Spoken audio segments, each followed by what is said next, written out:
mbokk yi bàyyi safo di ñu seetaan waxtu wu nekk ci chaîne bi di La Message TV ñoo ngi amaat mbégte amaat contentement teewaat fii ci seen chaîne La Message TV rawatina seen jotaayu càmbar yi ngeen di faral di ànd ak ñun waxtu wu nekk ci chaîne La Message TV ñu nuyu mbokki internet La Message TV yépp moo xam ñi koy suivre waxtu wu nekk ci biir réew mi ñi koy suivre ci biti réew ñu profité sax baalu leen àq ci julli gi ñu jóge baal leen àq ñaan yàlla nañu yàlla boole baal ti jéggal ñu yàlla bu yàlla def weeru koor bi mu nekk suñu mujjantalu woor moo xam nag ñu koy suivre di ko jaare ci commentaire yi di weccante ak ñun ay xalaat ñi nga xam ni aussi tamit dañuy faral di aimer vidéo yi en même temps ñi nga xam ni dañuy partager live yi nga xam ni dinañu faral di ko def moo xam en même temps ñi weccante ak ñun ay xalaat ci Facebook bi wala ñi nga xam ni sax macha allah léeg-léeg ñu woo ñu téléphone di profito rek di nuyu sama mbokk mala ca yëmbal maa ngi koy nuyu aussi tam di ko ziyaara bu baax a baax tey nag taxaw seetlu bi dafay dellu ci débat bi nga xam ni moo amoon bu yàggul ci assemblée nationale delluwaat ci di dellu ci loi amnistie bi waaye surtout ci intervention bi nga xam ni Cheikh Ahmed Tidiane Youm def na ko nga xam ni bu ñu seetloo ci position dafa wax ni loi bi moom dafa gis ni dañ ko war a interpréter mu mel ni nag loolu jur na ay jànget yu bari ci chroniqueurs yi lu tax ndax seetlu nañ ci débat bi nga xam ni moo amoon diggante Aïssatou Diop Fall ak ki nga xam ni mooy Abou Diallo ak ñi ñu toogaloon ci plateau bi ñu dégg ci Abou Diallo mu def benn passage boo nga xam ni dem na sax ba wax ni Cheikh Youm lu mu lekkati ci assemblée dafa war a summi bu député lu mu lekkati ci assemblée riba la mu mel ni loolu nag mat na taxaw seet tuuti d'abord loi amnistie bu ñu delloo ci ginnaaw tuuti ndax gis ngeen ma dugal passage bi nga xam ni honorable député Massata Samb taxawoon na ci assemblée nationale pour wax ni loi bi kenn waru ko voter mais ñu bàyyiloo xel internet yi tuuti nii jamono boobu noonu député yi nga xam ni moom la PUR amoon ñoo ngi demee woon ci Yewwi Askan Wi ndax booba PUR ci la bokkoon en même temps régime bii fi bokk nga xam ni kenn mën ko tuddoo Ousmane Sonko ñoo àndandoo woon ak waa PUR ba dara dul dara comme niñ ko farale di wax ànd ko ak Serigne Moustapha Sy ñuy xeex di xeex ba bu ñu seetloo sax turu Yewwi Askan Wi mën nañoo wax ni bu fekkee taxaw na ba am doole ji mu amoon mën nañoo wax ni grâce à Serigne Moustapha Sy loolu yaakaar naa Ousmane Sonko taxaw na fu nekk wax ko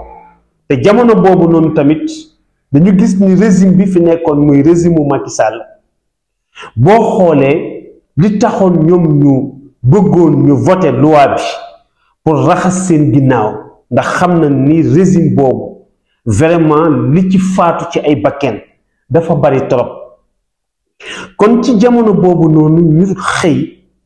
ni aussi loi bi dañu koy voter kenn dootu leen toppati dara loolu ku ne xamoon na ni teguwul woon ci teguwaay bu ñu demee tee nag ba nga xam ni tey jii ni Diomaye président ak régime bi fi nekk toog nañu ñu andiwaat débat loi amnistie yi dañ ko war a delloosiwaat pour dindi loi boobu ñu gis aussi jéego yi nga xam ni Thierno Alassane Sall def na ko ci bu ñu xoolee jamono bi nga xamante ni nii ci lañu voté woon loi bi ak ñi ci faatu ci ñi ci yàqule yàqu ci suñu dellu si waatee ba jamono bi ñu toll ci 2025 ñu ñëwaat pour bëgg a voté waat loi bi pour dindi ko man damay jàpp ni Abou Diallo Cheikh Ahmed Tidiane Youm li mu wax ni loi bi dañ cee war a def l'interprétation loolu xel mën na ko nangu bu fekkente ni nag maanaam jàngat yi nga xam ni moom la yenn journalistes yi di def teguñu ko ci farfarloo ndax waxoon naa ko ci sama benn vidéo ma ni journaliste bi wala chroniqueur bu mu man di doon sa rôle moo waroon a nekk ci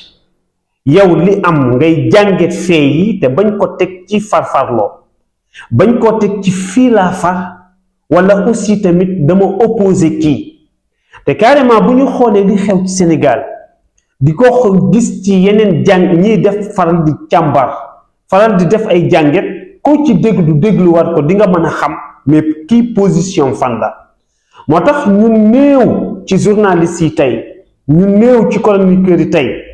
nga ciy gis ñoo nga xam ni lu mën a am dañ koy jàngat te di ko teg ci seen aqulaay taala te di ko teg rek ci seen dëgg te di ko teg ci dëgg aussi mais ñaare ku ci wax la ngay yëg ca wax ja da ngay yëg ni benn dafa far ba mu ëpp wala aussi tamit ngay yëg ci wax ji ni moom dafa opposé ba mu ëpp lu tax ma wax loolu mooy tey jii nii loi bi fi ñu toll li tax ñu war ci def l'interprétation te d'accord ak position bi ci Cheikh Ahmed Tidiane Youm jël ndax bu ñu waxante dëgg rek mooy que ni daf la dul wóor ba xam est-ce que depuis crime yooyu am ba jusqu'à présent su fekkante ni taxaw nañu pour càmbar lii loi bi est-ce que mën nañoo gaañ koo nga xam ni deful dara soit que benn mën nañoo teg ay daan koo nga xamante ni deful dara mën nañoo tëj koo nga xam ni deful dara mën nañoo bàyyi aussi koo nga xam ni def na en même temps sax mën nañoo libérer ñoo nga xamante ni aussi ñoom ñoo rey moo tax kon taxaw def ci jàngat interpréter ko moo gën a tegu ci maandu lu tax moo gën a tegu ci maandu pour am loo bàyyi xel ka bañ a gaañ ku deful dara wala bañ a libérer koo nga xamante ni def na ma jàpp ni su fekkee ni comprendre naa bu baax dafa mel ni Cheikh Youm honorable ci moom dégg-dégg bi mu am te jàpp naa ni tamit képp koo nga xamante ni aussi am nga gis-gis bu rafet war nga mën a d'accord ak moom ci interprétation bi mu def ndax benn su fekkee dañ ko bàyyi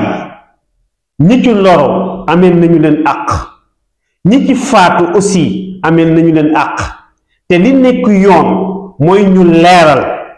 pour mën a xam ñi tooñ ak ñi tooñul ñi nga xam ni dañ leen a tooñ tëj leen ci te aussi defuñu dara yoon xool lan lay jëflante ak ñoom ñi nga xam ne aussi tam dañ cee yàqule te ñoom seeni yoon nekku ci woon yoon xool nan lañ leen di delloo seeni àq waaye ñi nga xam ne aussi tamit dañ leen cee tëjoon te ñoom defuñu woon dara ñu mën leen a libérer mais en même temps tamit la nekk seen àq ñu mën leen ko delloo waaye ñi nga xam ne aussi ñoom ñoo def yoon xool li war a dal ci seen kaw mais aussi tamit mu dal ci seen kaw parce que lu dul dëgg moom amul kenn koo nga xam ni di nga ci ànd mais ma amaat aussi benn jànge tuuti ci bu fekkee ci Abo Diallo aussi Abo Diallo tamit di leen am lu ngeen di bàyyi xel tuuti li tax moo am lu ngeen war a bàyyi xel tuuti mais opposé wu pour opposé wu réew mi daf ko war a passé parce que nit ñi tamit sonn nañu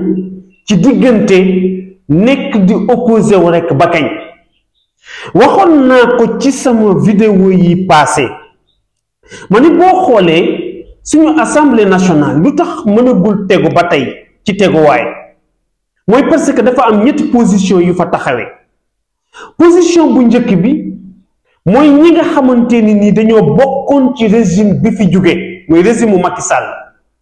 te tey aussi ñoom ci seen jëmi bopp mooy comme daanu nañu régime bii fi nekk lépp lu ñu mën a def suba ba ngoon jot mënta baax ci ñoom te pourtant warul demee noonu. bu ñu seetloo tamit aussi régime bii fi nekk ñoom tamit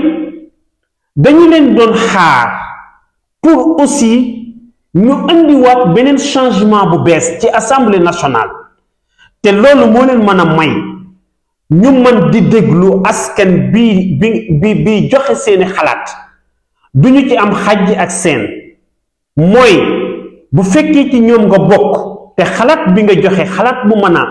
baaxal askan bi la nga nangu ko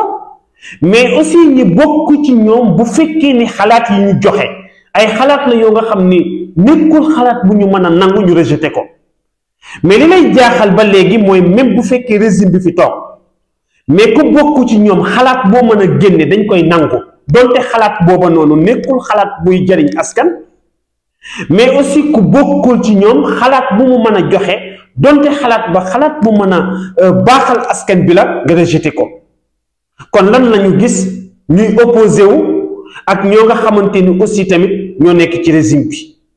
mu des troisième position te noonu la war a demee. troisième position bi mooy lan assemblée nationale dama koy faral di wax mooy tànka député ya fay taxaw bàyyiwuñu xel ni askan wi moo leen fal taxawuñ fa en tant que ko nga xam ni parti politique moo la fa indi mais suñu assemblée du mus a baax ndax su fekkee nii ñi féete ci régime bi waxtu wu nekk ñoo ngi wane ni ay waa Pastef lañu réew mi du dox. aussi tamit ñi nga xam ne ñoo féete ci kujje gi le temps que ñoo ngi wane ni ñoom mais parti sàngam moo leen fal mais réew mi du dox. kon may yaakaar ni dañu war a taxaw pour wane ñoom ci position yi nga xamante ni moom la ñuy jël mais mu war a nekk loo nga xam ni intérêt askan wi ci la ñuy waxe di ci doxe mais pas seeni intérêt personnel. loolu nag moom moo tax opposé wu baax na de mais di opposé wu tamit aussi nay tege ci logique boo nga xam ne logique bu dëggu la. gis naa sax ku ko bind aussi ci commentaire yi effectivement bu fekkente ni parti pur mais logique bi nga xam ni moom la mus di doxe vraiment voie bu normal la te en même temps tamit logique bu tege ci teguwaay la. parce que xam nga lan moo tax parti pur dama koy faral di wax ci position bu mu mën di jël mais su fekkente ni càmbar nañ ko jànget ko mën na am nag ña cay wax mën nañ ko mën a maîtriser ba mu jeex mais après su jamono doxee tuuti di nga d'accord ak ñoom bu baax. kon ci résumé bu gàtt rek mooy chroniqueurs yi aussi ak journalistes yi ñuy bañ di parparloo ba mu ëpp ndax si Cheikh Ahmed Tidiane dafa waxoon ni far baax na mais parparloo baaxul. far baax na mais farfarloo baaxul te parparloo aussi tamit gis nañ ni li fi yàqu yépp mais moo ko yàq. kon Abou Diallo jàpp naa ni aussi vraiment honorable député Cheikh Youm li mu wax aayul nag te jàpp naa ni bu fekkee ni moom ci boppam lépp lu mu lekkee ci assemblée nationale mais carrément riba la man jàpp naa ni ñeneen ñi ci des tamit aussi salaire ba ñu fay am kon ñoom dañ leen waa ray man loolu laa jàpp aussi loolu tamit sama position la. ñu jégaluwaat leen bu baax di joxaat leen dig daje incha allah ci kanam tuuti wasalaamaaleykum wa rahmatullahi taala wa barakatu. ok gannaaw bi nga seetaane vidéo bi ba pare ñu ngi lay ñaan nga bës fii ñu bind j'aime bu fekkee gën ci chaîne bi nag bësal fii nii ñu bind s'abonné après nga activer cloche bii nii mën nga tamit wax sa xalaat fii nii si commentaire yi lii nag doo ci fay dara te dina tax